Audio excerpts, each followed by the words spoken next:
မင်္ဂလာပါရှင်ကျွန်မရွှေကွက်ပါဒီကနေ့တော့ကျွန်မကဝကင်းငတ်တလောက်ကိုအချင်းစီပြန်ချက်မှာဖြစ်ပါရရှင်အရင်ဆုံးချက်သွန်ဖြူနေခြင်းငရုတ်ပူတစုံထောင်းထားတယ်နည်းနည်းအမြင့်2ခု3ခုလောက်လေးထုထားတယ်ပေါ့နော်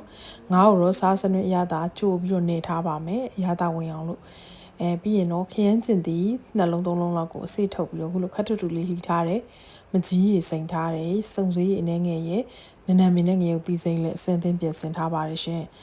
စီတက်ပါမယ်အရင်ဆုံးပေါ့နော်စီဆူလာရင်ထောင်းထားတဲ့ကြက်သွန်ထည့်ပြီးတော့နည်းနည်းအမြင့်ပါထည့်ပြီးတော့ကျွန်တော်တို့စီတက်ပေးပါမယ်မြန်မာဟင်းတွေရဲ့အသက်ကစီတက်တာခရကြပါတယ်ရှင်မတူးမကက်ရအောင်တတိချချာလေးမှုေးလာရည်စီတက်ပြီးပြီဆိုရင်တော့အရသာနေထားတဲ့ငါးတွေကိုထည့်လိုက်ပါမယ်ရှင်ငါတလောက်ကိုတုံးတဲ့အခါမှာငကြင်းတို့တခြားငါးတွေလိုတုံးလို့အဆင်မပြေဘူးเนาะခုလိုမျိုးလေးငါတလောက်တုံးလို့ခေါ်တဲ့ကန့်လန့်ဖြတ်လေးတုံးပြီးရင်စားတဲ့အခါမှာငါတလောက်ကအယိုးနှွင်ရတာတက်တာစီပါတယ်ငါးထည့်ပြီးပြီဆိုရင်တော့ဒါဟင်းချက်အနှစ်နဲ့ပေါ့နော်ငါးနဲ့ကိုတမသွားအောင်တေချာလေးမှုပေးမယ်ငါးတွေကထွက်တဲ့အခုလိုအရည်တွေကိုမယူဘူးเนาะ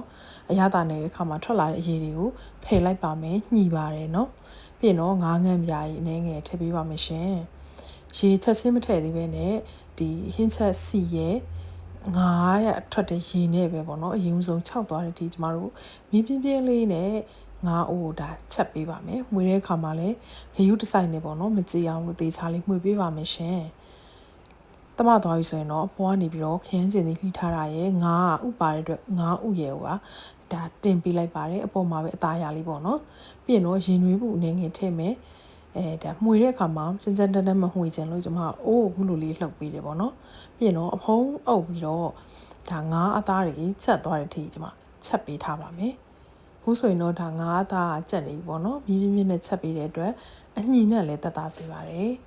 ဝှေးနေတာပါပဲရှင်တချို့ကငါတလောက်ချက်တဲ့အခါမှာဂျင်းမထည့်ပဲနဲ့ငါတလောက်ရဲ့အနက်အရသာမပြောက်စေဖို့ဂျင်းမထည့်ပဲချက်ပါတယ်ပေါ့နော်ကျမတော့နည်းနည်းလေးတော့ထည့်လိုက်ပါတယ်ပြီးတော့အစင်းသေးဖြော်ထားတဲ့မကြီးရည်လေးထည့်ပါမယ်ရှင်အရသာအချို့အချင်းအငံကမိမိစိတ်ကြိုက်ဖန်တီးနိုင်ပါတယ်ဟင်းရေအပြည့်အကျဲကိုလည်းမိမိစိတ်ကြိုက်တာချက်လို့ရတယ်ပေါ့နော်ကျမတော့အခုလိုရေကလေးနဲ့ချက်ပါတယ်စီပြန်ရေကြံလေးပေါ့နော်အရသာလည်းစိတ်ကြိုက်ရပြီငါကလည်းနူးနေပြီဆိုတဲ့အခါကျမှမဆလာလေးခပ်ပါပါလေးအုပ်ပေးပါတယ်